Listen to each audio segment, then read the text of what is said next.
Hello and welcome back to The Flip Side, where we aim to give you a bit of a different perspective on multiple news stories throughout the week. Now, let's get into the first article, shall we? Now, this first article actually comes from the teacher of my AP US Government Politics class. The thing about this teacher is he really loves correlating stories and news stories that occur during the week to stuff that actually we are learning about in the government politics class. So when we were learning about the Hatch Act, lo and behold, he checked his computer, went to some of the top news stories, and found out that one of Biden's top aides violated the Hatch Act.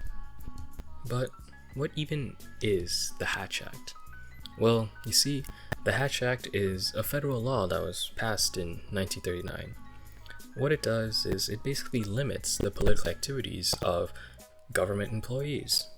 We're not talking House or even the Senate or even the court in this case. We're talking about just regular run-of-the-mill employees, people who work near and around the government buildings and near and around people of Congress, people of the Supreme Court, even the president.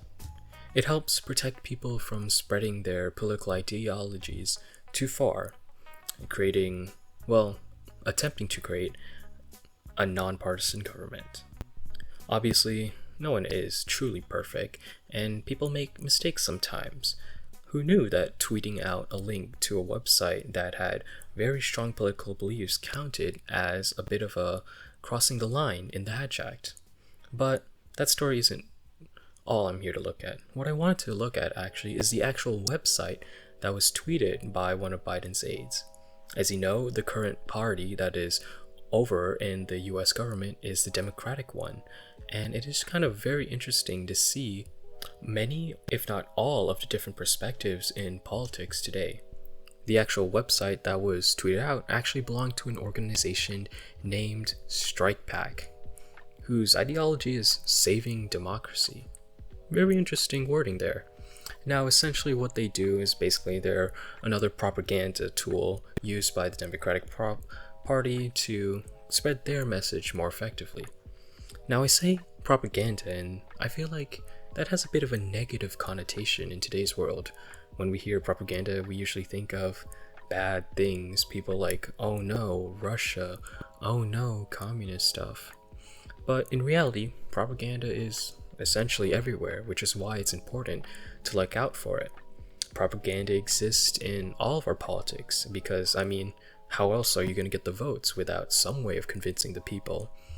In any case, that is why Media Check exists today. We are here to try and help educate people on how to defend themselves against misinformation and kind of fake news. Now, you can join us if you want. We have volunteers applications open, but let's get back into looking at more stories. Speaking of misinformation, there was one thing that I saw while looking around on the internet, and it was this incredibly interesting article title that first caught my eye. The title of the article? Well, the first 3 words are just very impactful. The awful truth. Truth, you say? Well, let's take a bit of a closer look at this article, shall we? This article seems to be a bit of a prime example of what misinformation can be and what it actually looks like in the wild. The first thing you can notice as you're reading through this article, they only have technically one source, and it's twitter.com. I see they're using very, very reliable sources in this. But as for that, it's just a bunch of theories. Even the article itself admits that it is a theory related to the article writer from a random source. You could read on from there, but at that point, it is better for you to try to do your own research. So I did. Unfortunately, there really wasn't anything. The reason why this theory became so prevalent and very around in nature, it was the only theory that was really out there. No one actually knew what happened with Paul Pelosi. We know that he was assaulted, but there aren't that many witnesses, unfortunately, and until the trial comes, we don't have too many evidence to support it. So I guess we'll have to wait on this story for a while and move on to something else. Now, this next story is actually a very, very interesting one. We're getting a new Supreme Court case. Supreme Court actually only hears on court cases about like 75 to 100 times per year. This is very nice to see, and by the time this video releases, it'll actually be happening today. Even more than that, there are actually 2 cases happening on Monday, which is not today. I'm not really used to this editing thing. In any case, they're both about race in college admissions, which is actually very hitting close to home as a high school student. Now, let's look at the details. Now remember, there are actually 2 court cases that are currently happening.